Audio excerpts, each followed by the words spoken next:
What's up, guys? Heroes Only, back with another deck profile video.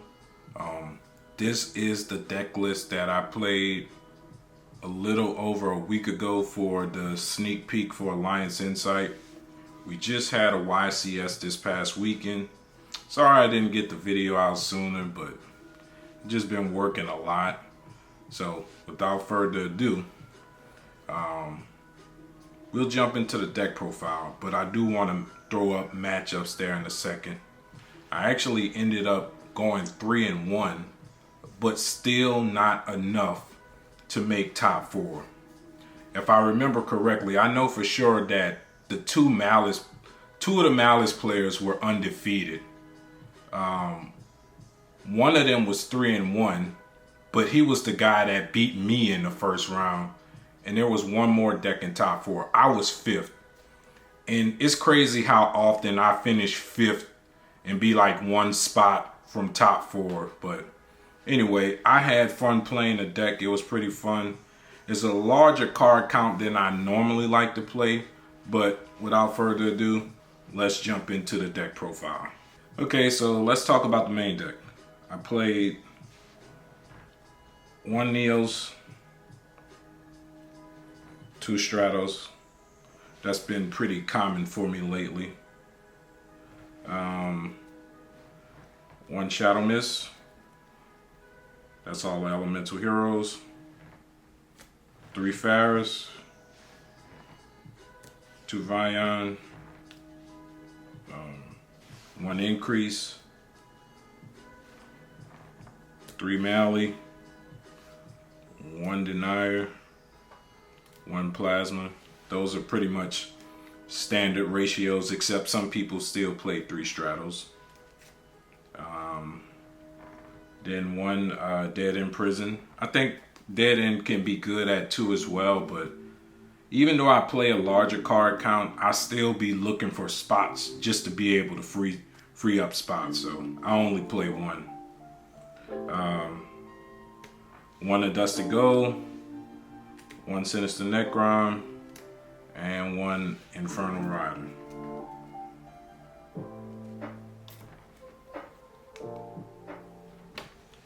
Then we're gonna play 3 A Hero Lives. I still think A Hero Lives is the best starter in my opinion, but that's just me.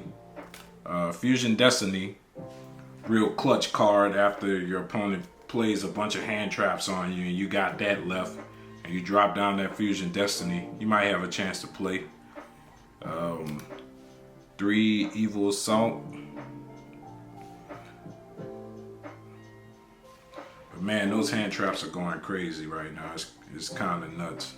But I didn't make it to locals at all last week, but the hand traps in the game, bro, it's just going crazy. You might not even have a chance to play. Also, shout out to this clean mat that I won in a raffle for Alliance Insight. It's pretty awesome. It's clean. And then finish out the engine stuff with 1 Poly, 1 Dark Fusion, 1 Miracle Fusion, and 1 Mass Change. And that'll do it for all the engine requirements. Okay, so let's talk about the main deck, but let's talk about the non-engine cards. 3 Ash in the main deck. Sometimes I used to side it, but it's in the main. I played a fair amount of hand traps, just a heads up. 3 Ash, 3 Droll, 3 Imperm,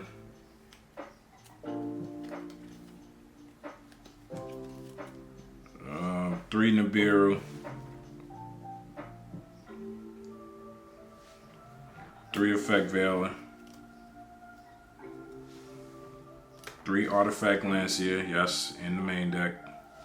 3 Macharmy Fulos, and 3 Macharmy Perulia. So, philosophy was, I was normally playing like board breakers, but I get tired of, like, I play Droll in a bunch of board breakers because I don't want them to build, even though I'm playing board breakers, I don't be wanting my opponent to build their hand as well as their field. So I normally mix at least 3 Droll when I play board breakers. But You don't want them building up their hand and their field. You know what I'm saying? If you're playing board breakers, you might be able to deal with stuff on the field. But if you're allowing them to draw cards as well as building their field, you might clear their board. But then whenever you start summoning, you allow them on their turn to add so much stuff to their hand, they might just stop you from playing the game because of all the non-engine that they drew into. So, yeah.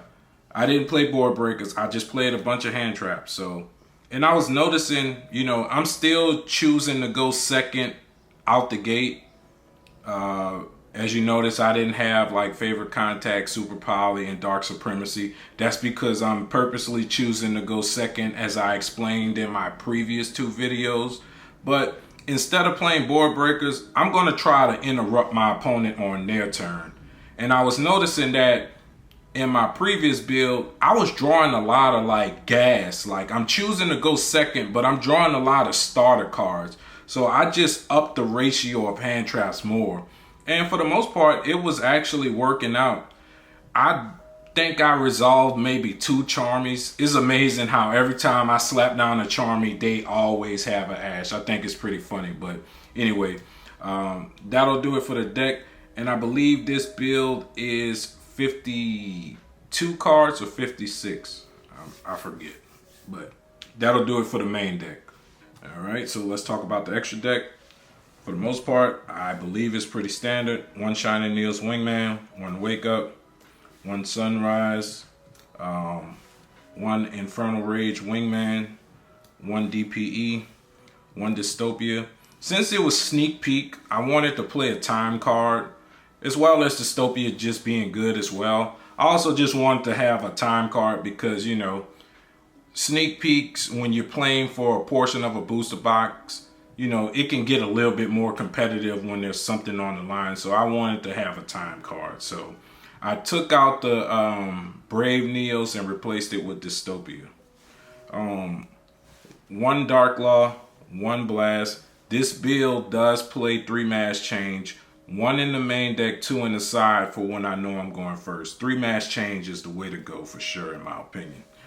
1 Neos Lord, 1 Malicious Bane, and 1 Infernal Wing, Infernal Backfire. Malicious Bane hasn't been coming up much lately. I've been really considering bringing back Dread Decimator because I get in a lot of situations where I just need just a tad bit more of damage to push for game, and not having Dread Decimator there kind of hurts. So maybe Bane might get cut. But then I finish out the extra deck with 1 Wonder Driver, 1 Infernal Divisor, and 2 Cross Crusaders. So that'll do it for the extra deck. And last but not least, let's talk about the side deck. So since I'm playing so many cards, not only am I main decking 3 Lancia, I'm also side decking 3 Chaos Hunter for the Malice matchup. Too bad in my first match versus Malice, I did hard draw Lancia, but with that new at Ignister stuff that they play, they can still make plays. Like, as long as they can, set a trap for follow up on your turn, and the new card, March Hare, being able to banish a Malice monster and still play on your turn. Malice is crazy.